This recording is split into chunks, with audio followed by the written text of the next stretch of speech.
စိတ်ဝင်စားစရာမေကွန်လေးထိုးနဲ့စလိုက်အောင်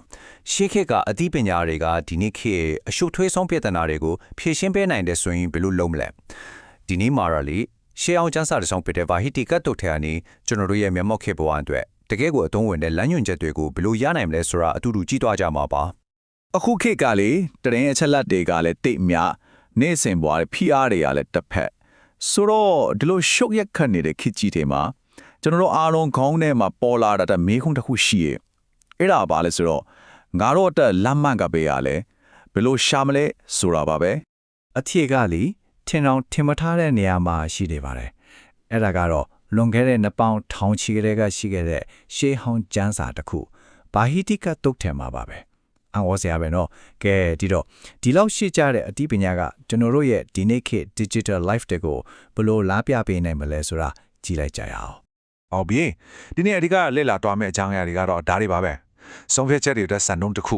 social media မှာဘယ်လိုတာဝန်ယူမလဲခေါင်းဆောင်မှုနဲ့အကြံဉာဏ်လက်ခံခြင်းပြီးတော့မျှဝေခြင်းနဲ့ရလာမယ့်အချိုးဆက်တွေအကြောင်းနောက်ဆုံးမှာတော့ဒီအသိပညာတွေကိုလက်တွေ့ဘဝမှာဘယ်လိုသုံးမလဲဆိုတာကိုကြည့်ကြပါမယ်ကဲပထမဆုံးအပိုင်းကိုဆက်လိုက်ကြအောင်ဒါကတော့ဆုံးဖြတ်ချက်တွေတဲ့စံနှုန်းတစ်ခုထပ်မှတ်တဲ့အကြောင်းပါဘာလို့ပကန်ရမှတ်မတိမရေရတဲ့အခြေအနေတွေကြုံလာတဲ့အခါမှန်ကန်တဲ့ရွေးချယ်မှုလုပ်နိုင်ဖို့အတွက်ပေါ့နေ့စဉ်ဘဝမှာလေငါတာကိုလှုပ်တင်လားမလှုပ်တင်ဘူးလားဆိုပြီးအတွင်းတစ်ခုလွန်ဆွဲနေတဲ့အခြေအနေမျိုးတွေအားလုံးကြုံဘူးကြမှာပါအဲ့လိုရွေးချယ်စရာတွေကြားတယ်မှာလမ်းမှန်ကိုဘလို့ရှာမလဲရုန်းကန်နေတဲ့အချိန်မှာပေါ့ဒီတော့ကကျွန်တော်တို့ကိုရှင်းလင်းတဲ့လက်ညွှန်ချက်တစ်ခုဘလို့ပေးနိုင်မလဲဆိုတာကြည့်ကြရအောင်ဒီတော့ကပေးတဲ့လက်ညွှန်ရံကလေအရန်ကိုရိုးရှင်းတယ်ဒါပေမဲ့အင်မတန်အစွမ်းထက်တယ်အဲ့ဒါကမေးခွန်းလေးတစ်ခုပါပဲကိုလုံးမဲ့ဒီအဖြူမှုဒါမှမဟုတ်ပြောမဲ့ဒီစကားကကိုဖြစ်စေသူတစ်ပါးကိုဖြစ်စေဒါမှမဟုတ်နှစ်ယောက်စလုံးကိုဖြစ်စေထိခိုက်နေနာစေသလားဆိုတဲ့မေးခွန်းလေးပါဘလို့ဆုံးဖြတ်ချက်မျိုးမဲ့ချဒီမေးခွန်းလေးကိုကိုအရင်မေးကြည့်လိုက်ပါဒါဟာကိုကျင်တရားအတွက်လမ်းပြပေးမဲ့အိမ်မြောင်တစ်ခုလိုပါပဲတကယ်တော့လေဒီမေးခွန်းတစ်ခုတည်းကမျက်မှောက်ခိရဲ့အခြေအနေပေါင်းစုံမှာအသုံးဝင်တယ်ဥပမာယုံမှာချရမယ်စီးပွားရေးဆုံးဖြတ်ချက်ကြီးတွေကနေစလို့တငယ်ကြီးတွေနဲ့အတင်းအဖျင်းပြောမိတဲ့အတိတ်အဖွဲကိစ္စတွေအထိပေါ့ဒီလိုလေးတစ်ချက်စဉ်းစားလိုက်တာနဲ့ကိုယ့်ရဲ့လောက်ရက်တွေကဘသူကမှမထီးခိုက်တဲ့အဖြူတဘောဆော်တဲ့လောက်ရက်တွေဖြစ်သွားမှာသိကြပါတယ်ဟုတ်ပြီနောက်တစ်ပိုင်းကိုဆက်ကြည့်ကြအောင်ဒီကတော့ကျွန်တော်တို့ပြောလိုက်တဲ့စကားတခုရေးလိုက်တဲ့စာအကြောင်းကချက်ချင်းဆိုသလိုအကျုံးတရားမှုတွေအကြီးကြီးရှိသွားနိုင်တဲ့နေရာဟုတ်ပါတယ် social media လောကအကြောင်းပါပဲဒီညမှာအင်မတန်အသုံးဝင်တဲ့လေအချင်းလေးတစ်ခုကိုမိတ်ဆက်ပေးခြင်းတယ်အဲ့ဒါကတော့တတိနဲ့ခဏရတန်းချင်းသို့မဟုတ် mindful boss ပါဒါကပါလဲဆိုတော့ online မှာတွေ့ရများတဲ့ cyberbullying လို့အနိုင်ကျင့်တာတွေတရင်အမားတွေဖြန့်တာတွေလို့အန်ရရှိတဲ့ကိစ္စတွေကိုတိုက်ရိုက်ဖြေရှင်းပေးနိုင်ပဲစီးတစ်ခွက်လိုပါပဲဒါကိုလက်တွေ့လှုပ်ဆောင်ဖို့ကလည်းလွယ်လေးပါအဆင့်နှစ်ဆင့်ပဲရှိတယ်ပထမအဆင့်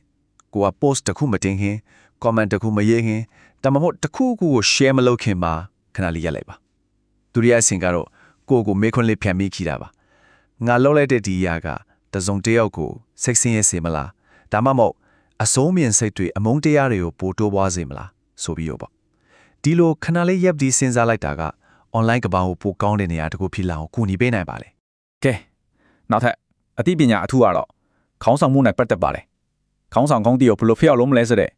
ခက်အဆက်ဆက်ကစင်ခေါ်မှုကြီးကိုဒီရှေးအောင်အသိပညာကဘယ်လိုဖြည့်ရှင်းပေးထားလဲကြည့်ကြရအောင်ဒီတုပ်ပြမှာဇလန်တူလေးကပုတ်ပါပါတယ်အဲ့ဒါတော့တန်ခိုးအာနာကြီးမားတဲ့ကောသလမင်းကြီးအကြောင်းပါသူကလေသူရဲ့အုပ်ချုပ်မှုတွေလောက်ရက်တွေကတရားမျှတရဲ့လားမှန်ကန်ရဲ့လားဆိုတာကိုစစ်ဆေးခြင်းတဲ့အတွက်ပညာရှိဖြစ်တဲ့အရှင်အာနန္ဒာရှိကိုချင်းကပ်ပြီးအကြံဉာဏ်တောင်းခဲ့တယ်ဒါတကယ့်ကိုအထင်ကြီးစရာပဲတန်ခိုးကြီးတဲ့ခေါင်းဆောင်တယောက်ရဲ့နှိမ့်ချမှုနဲ့အသိပညာကဘယ်လောက်တန်ဖိုးထားလဲဆိုတာကိုပြနေတာပါ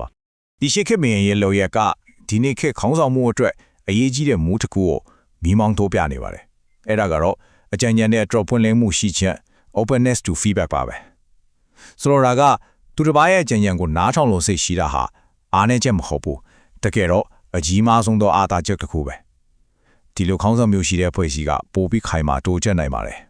်ဟုတ်ပြီကျွန်တော်တို့ရဲ့နောက်ဆုံးပိုင်းကတော့မြာဝေချင်းရဲ့စက်တိုက်အကျိုးသက်ရောက်မှုကြောင့်ပါရဲရော်တဲ့လို့ရက်သေးသေးလေးတစ်ခုကနဲ့အတိုင်းအဝိုင်းတစ်ခုလုံးကိုဘလို့အကျိုးပြုသွားနိုင်တယ်လဲဆိုတဲ့အ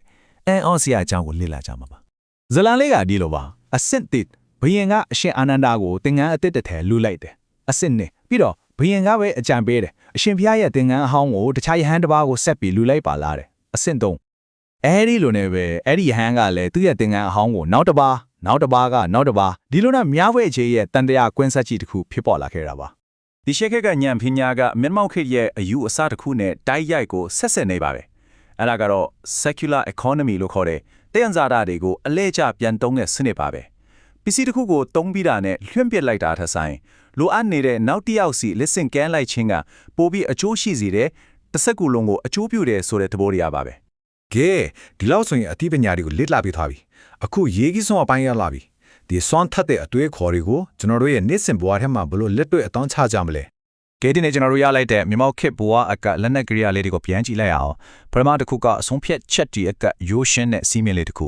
ဒုတိယတစ်ခုက social media သုံးတဲ့အခါတတိနဲ့ခဏရပ်တန့်ခြင်းကြက်တီယာကခေါင်းဆောင်မှုမှာအကြံဉာဏ်တွေကိုပွင့်လင်းစွာလက်ခံတတ်ခြင်းနောက်ဆုံးတစ်ခုကတော့မြားဝေခြင်းရဲ့စက်တဲ့အကျိုးတရားမှုမှာကဲ ဒီအချက်၄ချက်လုံးရဲ့အနစ်ချုပ်အဓိကအယူဆကတော့တကယ်ကိုရိုးရှင်းပါတယ်အဲ့ဒါကဘာလဲဆိုတော့ကိုလှုပ်လိုက်တဲ့အလုပ်ပြောလိုက်တဲ့စကားတိုင်းကကိုအပေါ်တော့သူများအပေါ်မှာပါဘလို့တက်ရောက်မှုရှိမလဲဆိုတာကိုအမြဲတမ်းတတိတရားနဲ့စင်ကျင်သုံးသပ်ဖို့ပါပဲဒါပါပဲ ကဲအစောမတက်ခင်မှာစဉ်းစားစရာမိခွန်းလေးတစ်ခုနဲ့ခြံထားခဲ့ချင်ပါတယ်ဒီနေ့ခေတ်ရဲ့ပြဿနာတွေကိုဖြေရှင်းဖို့အတွက်ဘိုင်ဒီကတော့လိုမျိုးတခြားဘလို့ရှေ့ခက်အသိပညာတွေကိုကျွန်တော်တို့ပြန်ပြီးရှာဖွေတွေ့ရှိနိုင်အောင်မလဲဒီအကြောင်းကိုဆက်ပြီးတွေးကြည့်ကြဖို့တိုက်တွန်းရနေပြီဒီတင်ဆက်မှုကိုအဆုံးသတ်လိုက်ပါတယ်